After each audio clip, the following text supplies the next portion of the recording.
बिस्मिल्लाहिर्रहमानिर्रहीम, अस्सलाम वालेकुम। इस वीडियो में डिस्कस करते हैं ऑप्टिक नर्व की एनाटॉमी और फिजियोलॉजी। ठीक है, तो ऑप्टिक नर्व जो है आपको पता है कि सेकंड क्रेनियल नर्व होती है और टोटल 12 क्रेनियल नर्व्स में से ये वाहद क्रेनियल नर्व है जिसको मेनिंजियल शीथ ने कवर किया होता है। यानी कि मेनिंजेस की जो 3 लेयर्स होती हैं, पिया माटर, एराकिनॉइड माटर और ड्यूरा माटर, उसने ऑप्टिक नर्व को कवर किया होता है। ये 3 मेनिंजेस की लेयर्स जो है ना, इन्होंने ब्रेन को कवर किया होता है और साथ में ये वाहद ऐसी क्रेनियल नर्व है, क्रेनियल नर्व 2 ऑप्टिक नर्व, जिसको ये मेनिंजेस कवर करती हैं। तो इसी वजह से ऑप्टिक नर्व को as an extension of brain consider किया जाता है। ठीक है, तो ये आप इस डायग्राम में देखें कि ये दरमियान में ऑप्टिक नर्व है और ये इसको सराउंड किया हुआ है। सबसे बाहर पिया माटर है, उसके बाहर अरेकिनॉइड और फिर ड्यूरा माटर की लेयर है। ठीक है, तो अब आपको बताता हूँ कि जो ऑप्टिक नर्व है ये बनती कैसे है। तो आपको मैंने रेटिना की एनाटॉमी में बताया था कि रेटिना की एक लेयर होती है रेटिनल गैंग्लियन सेल्स। तो रेटिनल गैंग्लियन सेल्स के जो एक्सॉन्स होते हैं, वो एक्सॉन्स ऐसे कन्वर्ज होते जाते हैं। तकरीबन 1.2 मिलियन एक्सॉन्स होते हैं, वो ऐसे कन्वर्ज हो के पोस्टीरियरली जो है ना, ये ऐसे ऑप्टिक नर्व बना लेते हैं। और ये जो पोस्टीरियर पोर्शन ऑफ रेटिना, जिस जगह पे एक्सॉन्स कन्वर्ज हो रहे होते हैं, उस जगह को कहते हैं ऑप्टिक डिस्क। ये जो जगह जो है ना, ये है ऑप्टिक डिस्क का रीजन। ठीक है, तो रेटिनल गैंग्लियन सेल्स के एक्सॉन्स होते हैं ये बात आपने याद रखनी है कि रेटिनल गैंग्लियन सेल्स के एक्सॉन्स मिलके ऑप्टिक नर्व बनाते हैं। अब देखते हैं कि पार्ट्स क्या क्या होते हैं ऑप्टिक नर्व के। तो ऑप्टिक नर्व के ना 4 पार्ट्स आपने याद रखने हैं। सबसे पहला होता है इंट्रा ऑक्यूलर पार्ट। ठीक है, जो आई बॉल के अंदर अंदर है वो इंट्रा ऑक्यूलर है। फिर जो ऑर्बिट की कैविटी के अंदर अंदर है वो इंट्रा ऑर्बिटल है। और फिर जो स्कल बोन होती है, स्कल बोन में एक ऑप्टिक कैनाल होती है। उस कैनाल के अंदर जो पार्ट, उसके अंदर से जो पार्ट गुजर रहा होता है वो होता है इंट्रा कैनेलिकुलर पार्ट। और फिर ब्रेन की कैविटी के अंदर, जो क्रेनियल कैविटी के अंदर जो है ना पार्ट जो होगा, वो होता है intracranial part of optic nerve. तो सबसे पहले देखते हैं इंट्रा ऑक्यूलर पार्ट। तो इंट्रा ऑक्यूलर पार्ट के आगे मज़ीद 4 डिवीजन्स हैं। एक तो ऑप्टिक डिस्क है, फिर प्री लैमिनर पोर्शन है, फिर लैमिनर है और फिर पोस्ट लैमिनर पोर्शन है। ठीक है, ये मैं आपको इस डायग्राम से समझाता हूँ कि ये जो एरिया है ना, ये है आई बॉल का। ठीक है, अब आई बॉल की आपको पता है 3 लेयर्स होती हैं। आउटर मोस्ट ये जो ब्राउन कलर की लेयर नज़र आ रही है, ये सक्लेरा की। फिर ये पिंक लेयर है, ये है कोरोइड की लेयर। और सबसे इनर मोस्ट जो है ना, रेटिना की लेयर होती है। रेटिना की लेयर में मैंने आपको बताया कि रेटिनल गैंग्लियन सेल्स की लेयर होती है। उसके जो एक्सोन्स होते हैं ना, वो ऐसे 1.2 मिलियन एक्सोन्स इधर ऐसे कन्वर्ज हो रहे होते हैं ऑप्टिक डिस्क के लेवल पे। और फिर जो है ना ऑप्टिक नर्व बन रही होती है इधर से। तो पहला जो पार्ट होता है ऑप्टिक नर्व का, वो मैंने आपको बताया इंट्रा ऑक्यूलर पार्ट है। इंट्रा ऑक्यूलर पार्ट की आगे फर्दर 4 डिवीजन्स हैं। सबसे पहले पार्ट आता है ऑप्टिक डिस्क का। ठीक है, तो ये पोर्शन हो गया ऑप्टिक डिस्क। ऑप्टिक डिस्क के बाद ये जो पोस्टीरियरली आपने याद रखना है, ये जो ग्रे सी लाइंस बनाई हुई है ना मैंने, ये लाइंस होती हैं, ये शो कर रही हैं एक ना इधर स्ट्रक्चर होता है, सीव लाइक स्ट्रक्चर, उसको कहते हैं लैमिना क्रिब्रोजा। ठीक है, ये ना एक छाननी की तरह का जो है ना एक स्ट्रक्चर होता है, जिसमें से ऑप्टिक नर्व पास होके जा रही होती है। तो ये लैमिना क्रिब्रोजा से और ऑप्टिक डिस्क के दरमियान वाला रीजन जो है, इसको कहते हैं प्री लैमिनर रीजन। ठीक है, प्री लैमिनर, क्योंकि ये लैमिना से पहले है। Pre laminar region of intraocular part of optic nerve.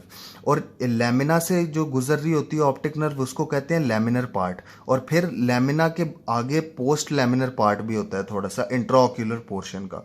तो ये आपने इंट्राऑक्यूलर पार्ट के 4 आगे फर्दर डिवीजन्स याद रखनी है कि एक तो ऑप्टिक डिस्क का लेवल है, फिर प्री लैमिनर पोर्शन है, फिर लैमिनर पोर्शन है और फिर पोस्ट लैमिनर पोर्शन है। तो ये तो हो गया इंट्रा ऑक्यूलर पार्ट। दूसरा पार्ट होता है ऑप्टिक नर्व का इंट्रा ऑर्बिटल, कि आई बॉल ऑर्बिट की कैविटी, ये फॉर इंस्टेंस ऑर्बिट की कैविटी है ये सारी। तो ऑर्बिट की कैविटी में आई बॉल आ गई, और आई बॉल के जो पोस्टीरियरली होता है जगह, उधर जो ऑप्टिक नर्व निकल रही होती है वो होती है इंट्रा ऑर्बिटल पार्ट। ठीक है, इंट्रा ऑर्बिटल पार्ट में आपने इधर ये बात याद रखनी है कि मेनिंजेस की लेयर्स जो है ना वो इंट्रा ऑक्यूलर पार्ट को कवर नहीं करती, वो इंट्रा ऑर्बिटल पार्ट से शुरू होती हैं।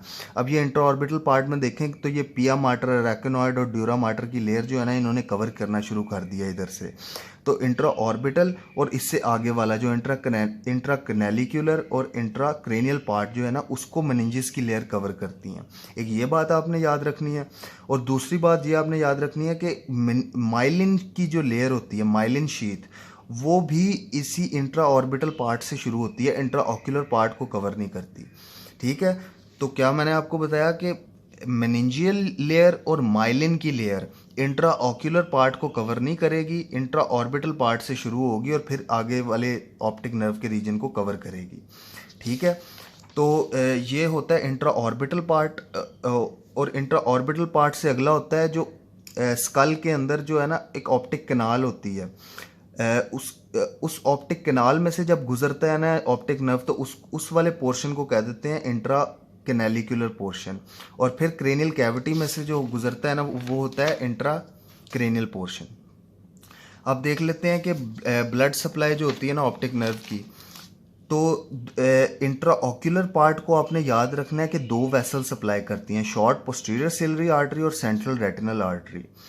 ये दोनों आर्टरीज जो है ना ये ऑप्थाल्मिक आर्टरी की ब्रांचेज होती हैं। ठीक है, ये बात आपने याद रखनी है, ऑप्थाल्मिक आर्टरी की ब्रांचेज हैं ये। तो शॉर्ट पोस्टीरियर सिलरी आर्टरी जो है ना इसकी आगे फर्दर ब्रांचेज होती हैं। जो ये आप इस डायग्राम में ये नोट करें कि ये जो सर्कल ऑफ जिन बन रहा है, जो ये लैमिनर रीजन को सप्लाई कर रहा है, इंट्रा ऑक्यूलर पार्ट को सप्लाई कर रहा है, ये सर्कल ऑफ जिन जो है ना ये शॉर्ट पोस्टीरियर सिलरी आर्टरीज बना रही होती हैं। इसको सर्कल ऑफ जिन हॉलर भी कहते हैं। तो इंट्रा ऑक्यूलर पार्ट को आपने याद रखना है, शॉर्ट पोस्टीरियर सिलरी आर्टरी और सेंट्रल रेटिनल आर्टरी सप्लाई कर रही होती है। और बाकी के जो तीन पार्ट्स हैं, इंट्रा ऑर्बिटल, इंट्रा कैनेलिकुलर और इंट्रा क्रेनियल पार्ट, इनको PL plexus fed branches of ophthalmic, superior hypophyseal और central retinal artery. Superior hypophyseal artery pituitary gland को सप्लाई कर रही होती है और सेंट्रल रेटिनल आर्टरी ये जो आर्टरी आ रही है। ठीक है, तो इनको PL plexus fed branches supply कर रही होती हैं। इसका क्या मतलब है कि इस डायग्राम में देखें तो ये जो पिया माटर है, इस पिया माटर की लेयर में ये जो है ना ये ऐसे ब्लड वेसल्स की ब्रांचेस जो है ना वो ऐसे हमें नजर आती हैं। तो इन ब्रांचेस को कहते हैं पीएल प्लेक्सिस या पीएल ब्लड वेसल्स। तो ये जो वेसल्स है ना ये ब्रांचेस हैं ऑप्थाल्मिक, सुपीरियर हाइपोफिसियल और सेंट्रल रेटिनल आर्टरी की। तो ये जो बाकी तीन लेयर्स हैं, इंट्रा ऑर्बिटल, इंट्रा कैनेलिकुलर और इंट्रा क्रेनियल पार्ट, इनको ये आर्टरी सप्लाई कर रही होती हैं। इसके बाद देखते हैं फंक्शंस ऑफ ऑप्टिक नर्व क्या क्या होते हैं। तो आपने याद रखना है कि जितने भी विजन के रिलेटेड जो काम होंगे, विजन के रिलेटेड जितने भी फंक्शंस होते हैं वो ऑप्टिक नर्व परफॉर्म कर रही होती है। जैसे कि नॉर्मल विजुअल एक्विटी और फील्ड ऑफ विजन को मेंटेन करना, colour vision maintenance, light brightness के लिए रिस्पॉन्सिबल होती है थ्रू कोन्स, कलर विजन के लिए थ्रू कोन्स, और लाइट ब्राइटनेस और कंट्रास्ट सेंसिटिविटी के भी ऑप्टिक नर्व का ही फंक्शन है। और इसके अलावा न्यूरोलॉजिकल रिफ्लेक्सेस जो होते हैं, जैसे लाइट रिफ्लेक्स है। लाइट रिफ्लेक्स होता है कि जब आप किसी पर्सन की आंख पे लाइट थ्रो करते हैं तो उसके जो प्यूपल्स होते हैं उसके प्यूपल्स कंस्ट्रिक्ट हो जाते हैं, ये होता है लाइट रिफ्लेक्स। और एकोमोडेशन रिफ्लेक्स क्या होता है कि जब आप कोई दूर से नज़दीक की चीज़ देखते हैं, नियर विजन पे शिफ्ट होते हैं, तो लेंस जो है ना लेंस का स्ट्रक्चर आल्टर होता है। क्योंकि लेंस को आपको पता है कि ये लेंस है, तो लेंस को आई बॉल की कैविटी में ऐसे जोन्यूलर लिगामेंट्स ने जो है ना उनके थ्रू सस्पेंड हुआ होता है। तो ये लिगामेंट्स कंट्रैक्ट या रिलैक्स करके लेंस की शेप चेंज करते हैं, जिसकी वजह से एकोमोडेट हो जाता है विजन। तो इसको कहते हैं एकोमोडेटिव रिफ्लेक्स, एकोमोडेशन रिफ्लेक्स। तो ये जो दो रिफ्लेक्सेस हैं, लाइट रिफ्लेक्स और एकोमोडेशन रिफ्लेक्स, ये इनके रिलेटेड भी जो इन्फॉर्मेशन है ना वो रेटिना से ब्रेन तक ऑप्टिक नर्व लेके जा रही होती है। इन शॉर्ट आपने याद रखना है कि रेटिना और ब्रेन का जो लिंक है वो है ऑप्टिक नर्व। सारी इन्फॉर्मेशन ऑप्टिक नर्व के थ्रू ट्रांसमिट होती है। इसके बाद देखते हैं हम कौन कौन सी डिजीजेज अब अगली वीडियोस में डिस्कस करेंगे ऑप्टिक नर्व की। तो सबसे पहले होता है ऑप्टिक डिस्क एडीमा। ठीक है, कि ऑप्टिक डिस्क स्वेल हो गई है। फिर होता है पेपिलो एडीमा। पेपिलो एडीमा होता है कि बाईलैटरल डिस्क एडीमा होता है, जो ऑप्टिक नर्व का मसला नहीं होता कोई, लेकिन इंक्रीज्ड इंट्राक्रेनियल प्रेशर की वजह से जो है ना ऑप्टिक डिस्क स्वेल हो रही होती है। ये हम आगे इन डिटेल डिस्कस करेंगे कि ये कैसे फिनोमेना हो रहा होता है। ऑप्टिक न्यूराइटिस में ऑप्टिक नर्व की अपनी इन्फ्लेमेशन हो जाती है। पेपिलोडेमा में ऑप्टिक नर्व का कोई मसला नहीं था, ऑप्टिक न्यूराइटिस में ऑप्टिक नर्व की ही इन्फ्लेमेशन हो गई है। ऑप्टिक न्यूरोपैथी में क्या होता है, नॉन इन्फ्लेमेटरी कंडीशन जो होती है जिसमें रेटिनल गैंग्लियन सेल्स और ऑप्टिक नर्व जो है उसकी डीजनरेशन होना शुरू हो जाती है। और ऑप्टिक एट्रोफी में रेटिनल गैंग्लियन सेल्स जो हैं या ऑप्टिक नर्व जो है उसकी एट्रोफी हो जाती है, उसकी कंप्लीट डिस्ट्रक्शन हो जाती है। तो ये सारी डिजीज़ हम आने वाली वीडियोज़ में डिस्कस करेंगे।